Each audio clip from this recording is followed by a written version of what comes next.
I need to get all this corrected. That was too much of asking for successor. Your father in the Lord is still here.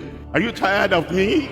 You're not going to fight your pastor, fight your shepherd. And I say it publicly, I reject any member of the church, my child, anyone trying to control me. I won't even take it for my wife, because I am the head of the home.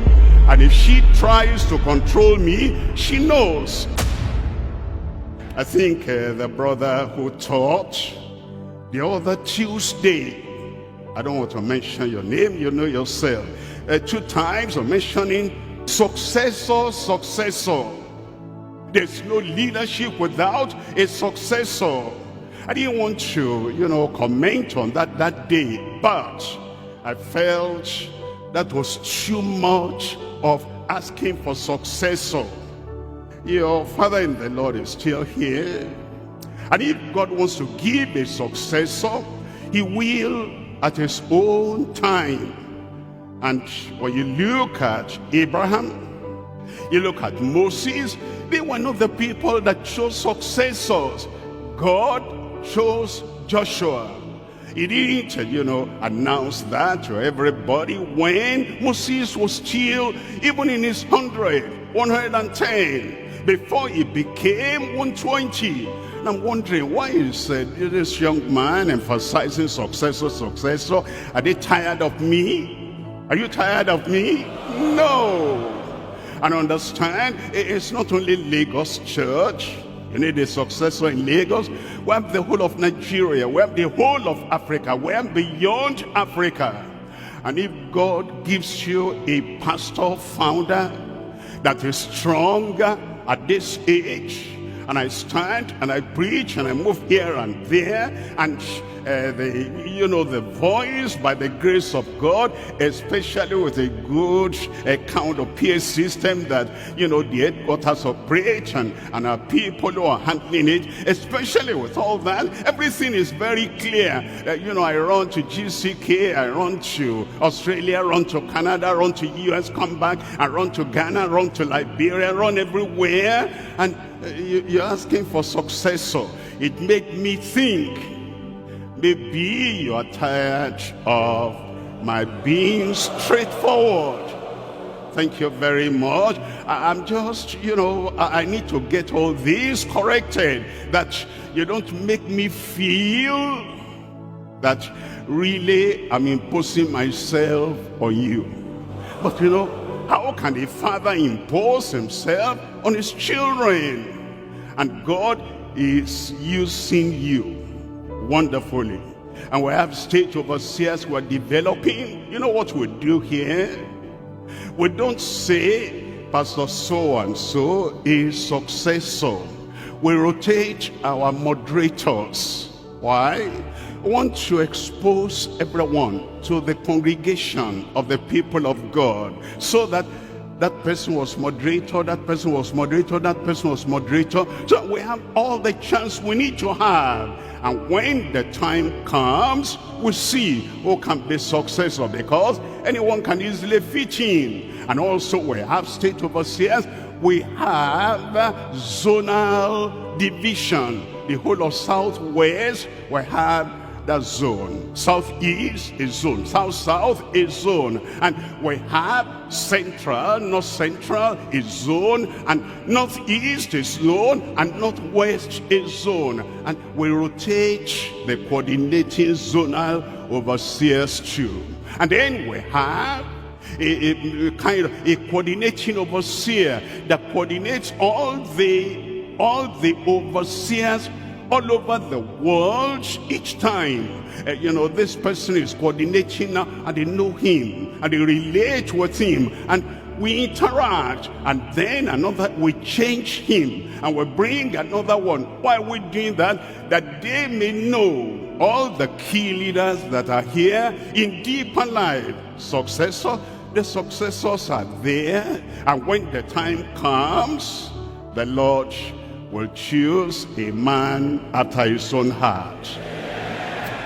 And so I don't want you to, drive me away, although you can't, but don't make the attempt, as if we'll make him tired, we'll make him weary. Let's continue in faith, let's continue in faithfulness, and we will not fall at last.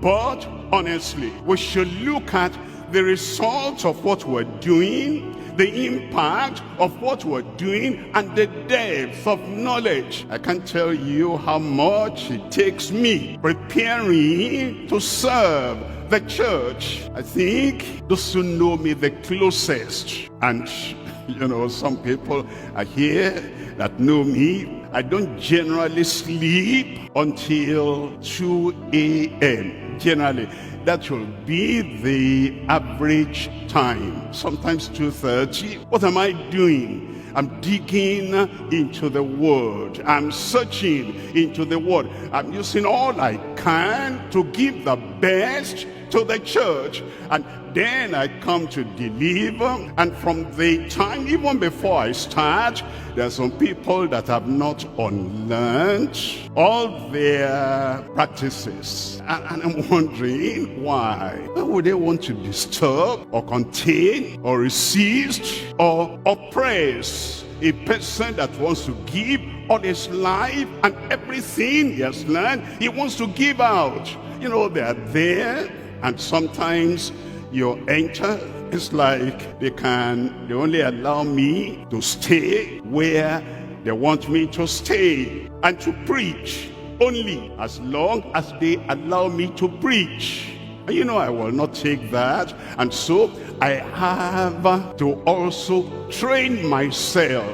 Apart from reading the Bible, apart from digging into the Bible, I have to also train myself that I will do what God wants me to do, and I will say what God wants me to say, and I try to let everybody know, unlearn those practices. They don't work, they're useless, they don't affect me anymore. And not only that, it is not rewardable in heaven. And we need to understand, you're not going to fight your pastor, fight your shepherd, fight the pilot. He's leading us in the way to heaven. And I say it publicly, I reject any member of the church, my child, my son, my daughter. I reject any worker, somebody who should be under me learning. I reject anyone trying to control me.